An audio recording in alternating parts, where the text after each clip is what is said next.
बाहेर वाघाचा आवाज येत आहे. मम्मीच नाही, घाबरू नका.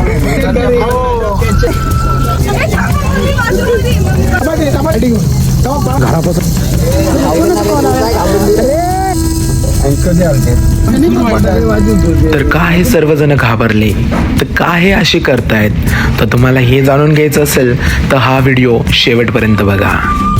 तर चला मग करूया आपण या व्हिडिओची सुरुवात.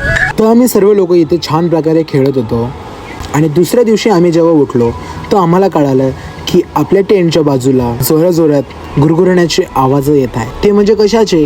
बाहेर वाघाचा आवाज येत आहे. ते म्हणजे टिप्पेदार दाट अशा वाघाचे. तर लगेचच आम्ही काही जण गाडीमध्ये बसलो आणि त्याला धुंडायसाठी बाहेर निघालो. तर आम्ही बघितलं भरपूर ठिकाणी 10-15 जागेवर आम्ही चेक करत राहिलो, तोपर्यंत आम्हाला काहीच दिसले नाही. गाडीमध्ये बसून आम्ही एकामेकासोबत बोलत होतो. आम्ही त्याला इथं बघितलं, त्याला तिथे बघितलं. सावध राहू. आता हे कशाला चालू केलं? टॉर्च चालू ठेवलाय, पण तिथे माझा टॉर्च नाही तर माझा कॅमेरा ऑन होता. तर मी माझं डोकं वापरून आम्ही वापस आमच्या टेंटपाशी आलो. तिथं आल्यावर आमच्याकडे फटाकडे आहे, तर मग आपण क्यों ना फटाकडे वाजवूया. तर फटाकडे वाजवायसाठी मी दिला लायटर प्रशंसाच्या हातात आणि प्रशंसा आता वाजवणार आहे. हे पळ, अरे पेटला नाही ना तो. शेवटी घाबरत का ना होईना, पण प्रशंसाने बॉम्ब वाजवला.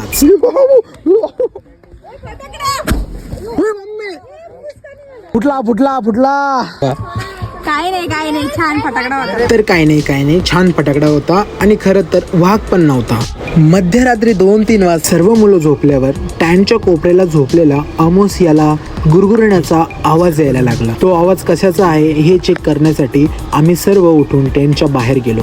तर या परिस्थितीमध्ये आम्ही खरंच खूप घाबरलेलो बी होतो. आणि काही वेळ झाला आणि आम्हाला आमच्या शेजारच्या वस्तीवरून कॉल आला की एक 15 मिनिटं झालंय, आम्ही वाघाला तुमच्या टँटकडे जाताना बघितलंय.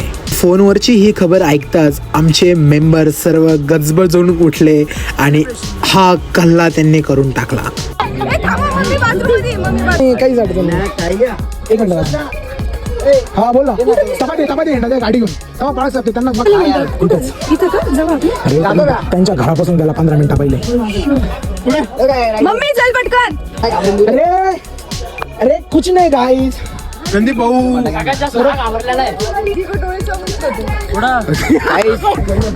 क्या खबर?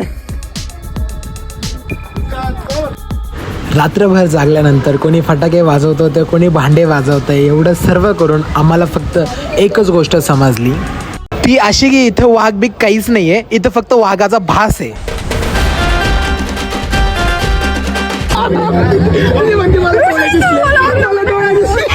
अरे तो ऋषीला बोंड पळून जाईल तो.